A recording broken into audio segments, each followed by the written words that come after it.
Hello everyone, my name is Miguel Raz Guzmán Macedo. I'm presenting this work as a co-author of both Iván Méndez and Pablo Barrera, who are part of a research group at the Faculty of Science in UNAM, my home university in Mexico, and I'm very proud to present this.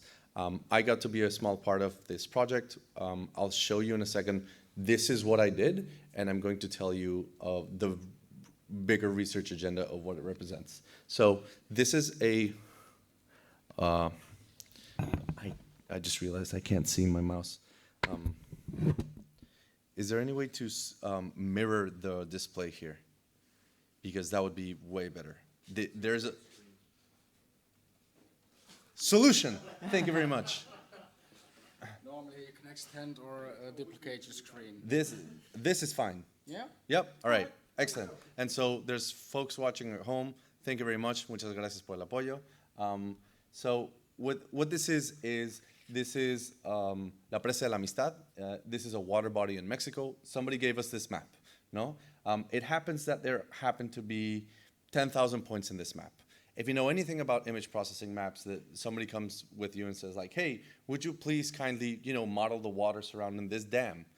You have to run a differential equation. You have to make a finite version of this map. And so that depends on the number of points. And some of the algorithms that you have to run on are very, very dependent on the number of points. And the larger the number of points, your processing can take almost, I think there's some worst case scenarios when some processing can go as bad as O(n) squared. So getting rid of the number of points is just crucial for you finishing your simulations in hours, days, and not months, years, or heat death of the universe. So this project basically offers you the ability to have this GUI built on Mackie.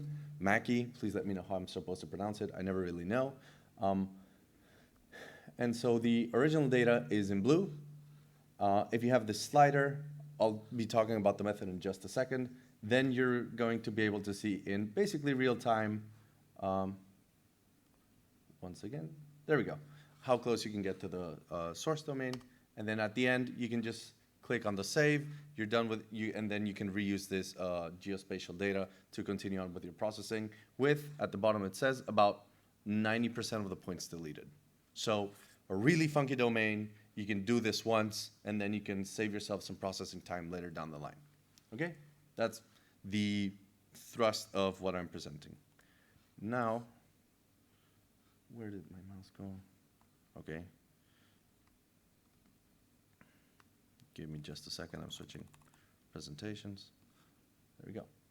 So now I'm going to be explaining to you all of the magic behind that, right? So there's a part where we do line simplification, there's noise detection, methods for polygonal approximation, and then where we can take this further. So the larger research agenda, right? Let's say that we have this other map that we're interested in. In the ideal world, we would be able to have a rectangular mesh of this region. Why rectangular meshes? Normally when you start doing these sorts of simulations, people give up because the input to your model, like the actual map, is just too hard to make a rectangular mesh out of. So what ends up happening is that people use triangles, and that makes you lose symmetry, which means you don't have access to specialized sparse algorithms to solve your problem of interest in a more sped up fashion. However, if you take time and care in order to pre-process some of this data, and one of the tools that I helped build, EditBoundary, helps you with this pre-processing step, then you can have a nicer input data so that you can recover these symmetries later. So what does this look like? At first, you may have a large number of points. Let's zoom in here. No? The first step is doing the reduction in points and the smoothing. So we reduce the number of points there. Then we have another tool that lets you manually specify which regions you think look the most rectangular, so that later on you can come in with a global smoothing method and work to join these different regions at the seams. And then once you've joined those different regions at the seams, you can actually get that rectangular mesh imprinted onto the region. And after that, then you can try and smooth it. And these are criterions for if you have an angle that's too oblique, then that's it. We denote that to be a bad triangle. Some of the particles that you're interested in modeling might be getting outside of that. And so, yeah, I just think this simulation is super cool. This is, by the way, most of this has been the work of Ivan, who is the original author for most of the code. My main job in this code base was to take 5,000 lines of Julia that did not compile, did not have good version control, did not have dependencies, and make it work in less than 10 seconds with proper versioning in 600 lines of Julia code. So I'm proud of that. Yeah, but the heavy theoretical lifting in the project was done by both Dr. Pablo Barrera and by Ivan. I came in as the Julia guy who wanted to help out. So there's something magnificent that exists in Mexico. If the internet is kind enough, then this map will pull up. But we have the INEGI, which is the, oh God, I'm gonna bail this. Instituto Nacional de Estudios, Geografía e Información, I believe that the name for it is in Spanish. But the point is that the INEGI is, we have a national bureau that collects statistics and helps us process that. So if you want to get maps of every region, if you want to know how many people live on average in a certain place in Mexico, then you'll query, they have online databases where you can just query for, oh, what's the official, layout for my constituency where I can vote? No, like that's the amount of information that you can have. So we can query them for these regions, no? And in theory, we'd like to be able to work with, domains of interest. INEGI just happens to provide good dealings of these. What ends up happening is that there is no God algorithm to just take a arbitrary map and smooth it out according to a preset that we would be happy with. Like there is no one size fits all here. This is going to be eventually based on some heuristic. And the takeaway that the team came up with was we might as well just make you have a nice GUI where people can select what is appropriate for their use case, have it done once, and then afterwards you don't need to keep reprocessing the same data, right? So you just load up the map once, choose the setting that is working for you, right? Maybe that's the one that you choose, or that one, and then after that, you're good to go with your simulation. So this method was actually published by, with a IEEE associated journal. It's encoding Julia. It's part of the larger name of the project is called UNAMALLA 6. That's a fabulous pun in Spanish. No, it means mesh. I just showed you the demo of the Presa de la Amistad, right? Older versions of this were in MATLAB originally. Also, they hail from 12 years ago, and UNAMALLA 5 is from 12-14. It was very hard to keep the shape of the contours with the level of detail that was required. There's some previous algorithms that they were based on, and none of them really hit the spot. The smoothing wasn't as controllable as we wanted to. Now there's some established algorithms in the literature for how points are eliminated usually, or how the smoothing is done. We came up with this point elimination method that's based on the triangle measures with the circumradius, which I'll be talking about in just a second. And we try and test for noise detection. There's a really cool graph that if you learn nothing else during this talk, you'll look at that and you'll be like, oh, I hadn't thought of that. That's interesting that that works out that way. So let's talk about line simplification. There we go. Oof, thank you. Okay, so if you have a polygon P and a tolerance, in the ideal world, we'd like for the new polygons, P prime, to have a fewer number of vertices than the newer polygon, and for those vertices to be contained within the old one. And also, if we try and score, right, how much of the previous polygon is inside of how much of the new polygon is inside of the previous one, then you'd have an idea of how much you simplified it, right? So here, if I reduce the number of points from the total, actually, I'd like to show you the full image first, right? If we start with the full number of points, and then we take about half of them, that looks almost the same. And if we reduce it to about a fifth of them, then we're missing out on some of them.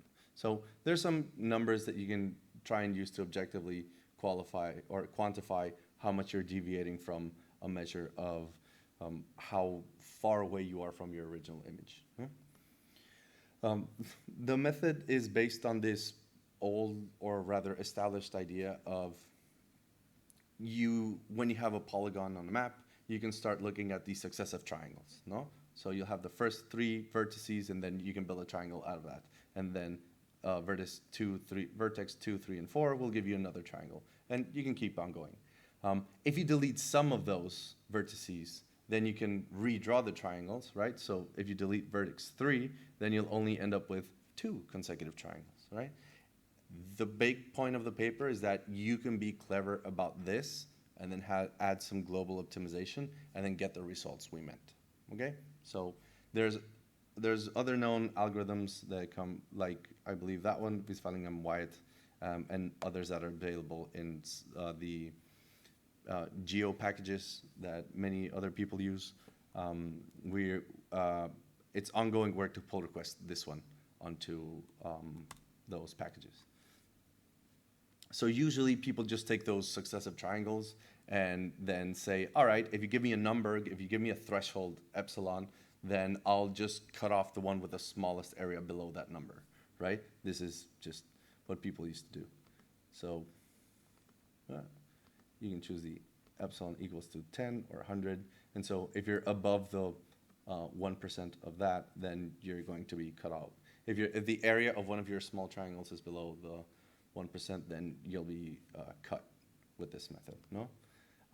However, there's some problems that arise from just using the area itself, and that's why I believe it's Ivan came up with this idea of replacing the areas of the triangles in the area method with the circumradius. And the idea here is to try and take away triangles that, yes, have a small area, but also tend to be very flat or far away from the radius, so that they're not as chunky. Like if both big R and small r were closer together, then that might give you a triangle with a more significant area. We're trying to use this as a heuristic for this triangle not only do we know it's small, but we know it's not giving you as much shape to it. If those two were closer together, then you'd have a chunkier triangle that is farther away from that, right? Conveniently, the measure of that area is related by Blunden's inequality, and it just means that when we're calculating this number that we want to see if we cut off your triangle with, we can just get that directly from the product of the areas and dividing by the sum of them. So with this radius method, right, you can, you'll still choose like a number at the end of the day and then see how much your region is simplified, no? And you can keep repeating this for as many points as you feel comfortable as match the target domain that you're interested in. So because we have a number that we can compare on how much we've reduced this map, then we can just put them up on tables. Comparing these, then we can see that the simplification for the previous method was 26, 66, and 87%, just about. And with the other lagoon, we can get 48, 72, and 87%, right? We're pulling these maps from the AmeriGeos database, which is also widely available and you can download these same maps. Unfortunately, the original work relied on a bespoke data format that some of us needed to read in the data, so it's not using standard shapefile or GeoJSON. Changing that over to a Julian interface that can read that data is work that I should do for the hackathon.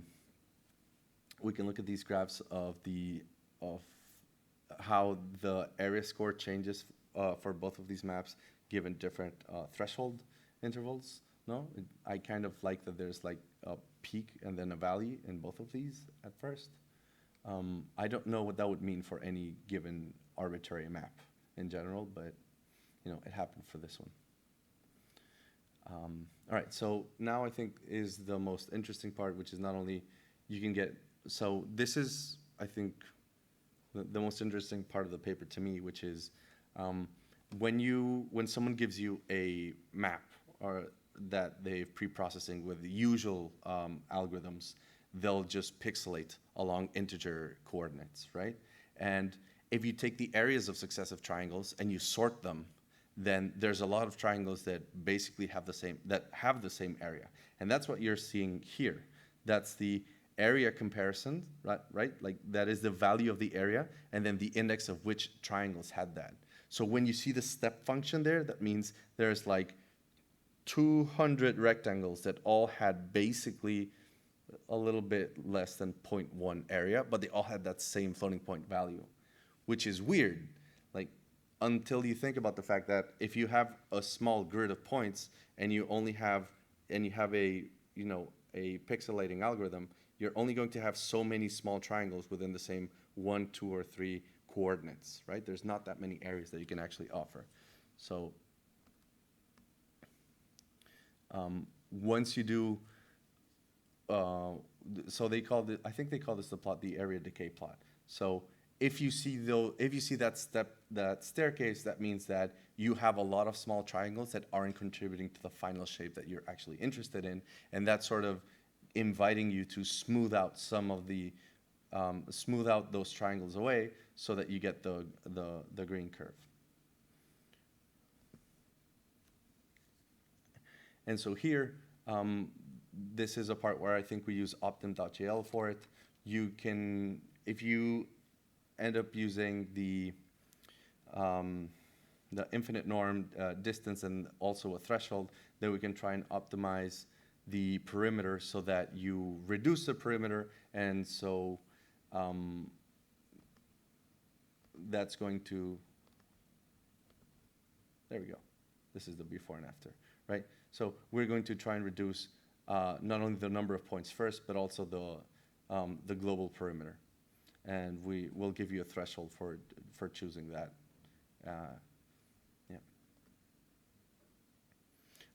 Initially, you also have to remove collinear points, otherwise you can't construct a lot of interesting triangles.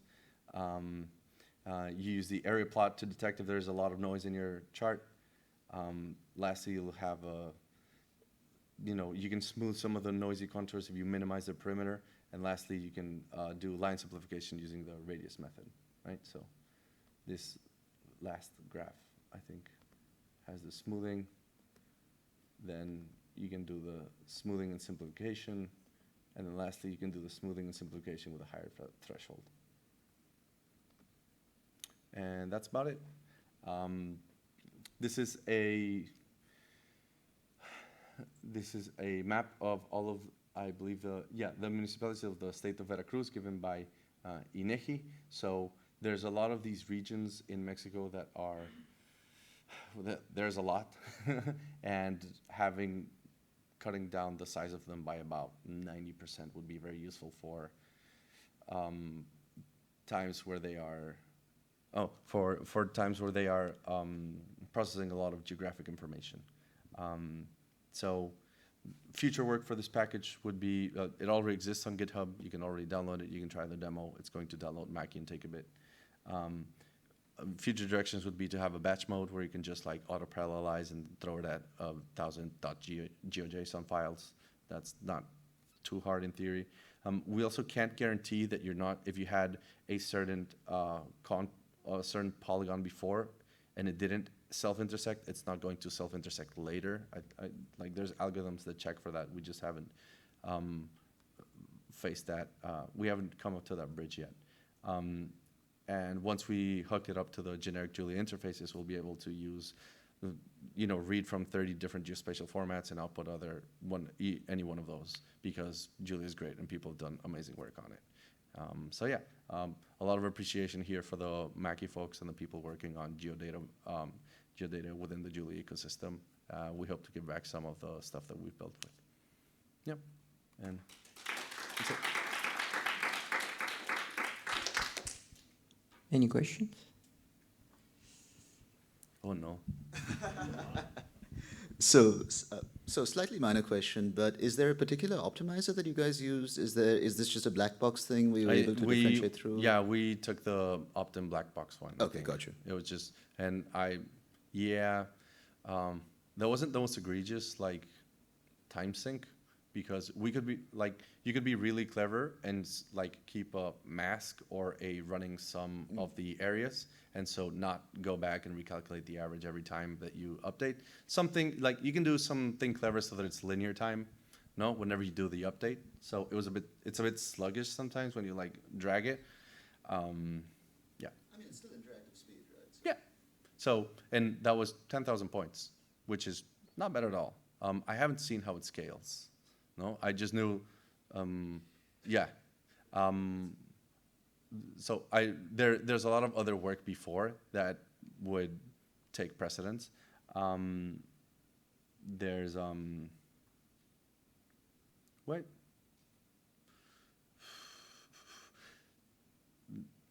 Yeah, just on the like,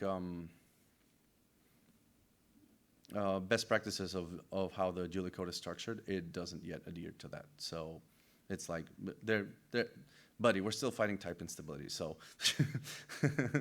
before we get to that, yeah, I have to check it. Okay. Well, thanks for the question. Yeah, I have one small humble question. Yeah, EditBoundary.jl. Yeah, I see you have a great plan for the future, but any plans to add a bit of documentation? Yeah. And issues in English, no offense. Oh, we read English. Yes. No, it's more than half of them are now in Spanish, right? Yes. I'd be glad to. It's just been me and Ivan lately. I didn't know we had issues in English. Yeah. Yeah.